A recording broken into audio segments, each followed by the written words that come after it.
IVI, IUI ఇంకా side effects లేకుండా ఇన్ఫెర్టిలిటీకి శాశ్వత పరిష్కారం హోమియో కేర్ ఇంటర్నేషనల్. ఓకే, అసలు కిషోర్ కుమార్ రెడ్డి గారు, ఈ ఇసుక పంచాయతీ ఏంది? 18 మెట్రిక్ టన్నుల ఇసుక మాయమైపోయింది, స్కామ్ జరిగిందనేసి దాని మీద మీరందరిపై కలెక్టర్ని కలిశారు. ఒక ఏఈని సస్పెండ్ చేశారు. ఏంటి అసలుకి ఏఈ బలిపచ్చిపోయినాడు అంటున్నారు అక్కడ? ఈరోజు యాక్చువల్గా ఆ ఇసుక డంప్ ఉండేది వచ్చేసి కోర్టు ఎదురుగానే.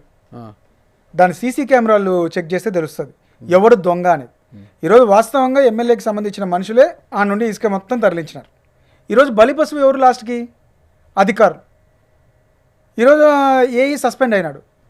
నాకు అర్థం కావట్లేదు, అసలు ఇసుక రికవర్ అవుతుంది అంటున్నారు. అసలు ఇసుక రికవర్ ఎట్లయితుందన్నా? వాడుకున్న ఇసుకను మళ్ళీ తెచ్చిపోయలేరు కదా. నాకు అదే అర్థం కావట్లేదు. మళ్ళీ వాడు దొంగతనం చేసే తేవాలి కదా ఇసుక, మళ్ళీ దొంగ ఇసుక తీసుకొచ్చి పోయాల్సిందే కదా అక్కడ. లీగల్గా అయితే తేలేడు కదా. మళ్ళీ అది రికవర్ ఎట్లయితుందో నాకు అర్థం కావట్లేదు. సరే, డబ్బు కట్టినాడంటే దానికి అర్థం ఉంది, ఇంత వాల్యూ దానికి డబ్బు కట్టినాడు.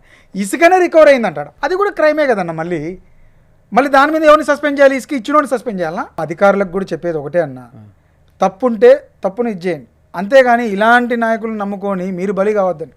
ప్రతి డిపార్ట్మెంట్ అదే పరిస్థితి. సబ్ రిజిస్టర్ ఆఫీస్లో కూడా కొన్ని జరుగుతున్నాయి. బ్యాన్లో ఉన్న భూములు కూడా రిజిస్టర్ చేసి ఈరోజు ఒక సబ్ రిజిస్టర్ సస్పెన్షన్ దగ్గరికి పోయినాడు. ఇప్పుడు బాగా యాక్టివ్గా ఉన్నారు, పాదయాత్ర చేశారు, ప్రజల్లో ఉన్నారు. మళ్ళీ కూడా చేస్తాం అన్న, మళ్ళీ ప్రజల దగ్గరికి వెళ్తాము, మళ్ళీ మ్యాండేట్ తీసుకుంటాము, మళ్ళీ మా ప్రయత్నం. బీజేపీలో ఉన్నప్పుడు పల్లెబాట అనేసి మీరు చేశారు కదా, మళ్ళీ ఇప్పుడు కూడా చేసే అవకాశం ఏమైనా ఉందా? డెఫినెట్ గా చేస్తాం. వాళ్ళకి 1 year తర్వాత వీళ్ళకి ఇచ్చిన మ్యాండేట్ టైం అనేది ఒకటి ఉంటుంది. ఈమె చాలా చెప్పింది, 5,000 ఉద్యోగాలు కల్పిస్తానని, ప్రతి సంవత్సరం 5,000 ఉద్యోగాలు ఇస్తామన్నారు. తర్వాత రైతులకి అది ఇంకా రైతులకు చెప్పినదే ఇంతవరకు ఏమీ లేవు, రైతు భరోసాలు లేవు, ఏమీ లేవు. ఇక వాళ్ళు ఇంకా అవన్నీ కూడా 1 year తర్వాత మేము అడగచ్చు వాళ్ళని ప్రజల్లోకి పోయి. కూడా పార్టీ అనౌన్స్ చేసిన 6 గ్యారంటీస్ తప్పిస్తే లోకల్గా అఖిలప్రియ గారు ఎలాంటి హామీలు ఇచ్చారు? వాటి విషయంలో మీరేమనుకుంటున్నారు? ఆలగడ్డలో గేట్లు వసూలు చేయమన్నారు, రైతులకి ప్రతి ఒక్క పంటకి మద్దతు ధర ఇస్తామన్నారు, మద్దతు ధర కల్పిస్తాననింది. ఈరోజు వరి పరిస్థితి చూడండి ఎంత దారుణంగా పడిపోయింది. 1,450, 1,500 అడుగుతున్నారు ఈరోజు వరి. లాస్ట్ గవర్నమెంట్లో 2,800, 2,850 రూపాయలు అడిగినారు. కేంద్ర ప్రభుత్వం ఒక పక్క మద్దతు రేట్ అంటుంది, ఎక్కడ ఉంది? ఎవరు కొనుగోలు చేస్తున్నారు? ఏ మార్కెట్ యార్డ్లో కొనుగోలు చేస్తున్నారు? ఈరోజు మా సైడ్ ఆల్రెడీ పంట చేతికి వచ్చింది, ఎక్కడ కానీ కొనుగోలు లేవు, ఏమీ లేవు. రైతులు ఏమో లబో దిబో కొట్టుకుంటున్నారు, మద్దతు ధర లేదు, ఏమీ లేదని.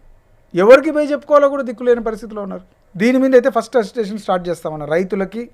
ఇంకా నెక్స్ట్ మేము అనుకునేది ఏంటంటే రైతులకు మద్దతు ధర మీద ఫైట్ చేయాలనేది ఒక ప్లాన్. కలిసా మీరు నాన్నగారు కలిసి? డెఫినెట్గా కలిసే చేస్తాం. పార్టీలో జరిగిన తప్పుల్ని, మేము ఓడిపోవడానికి కారణాలు అన్నీ కూడా బలోపేతం చేసుకుంటూ రావడమే కదన్న ఇప్పుడు ఉండేది ఫస్ట్ టార్గెట్.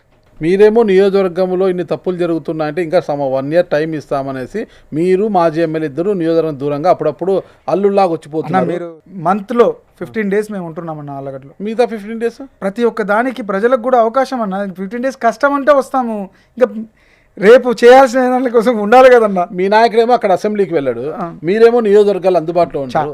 అందుబాటులో ఉండరు అనేది మాత్రం పెద్ద తప్పన్న. ఖచ్చితంగా మేమైతే అందుబాటులో ఉంటూనే ఉన్నాం, ఎవరో ఒకరైతే ఉంటున్నాం.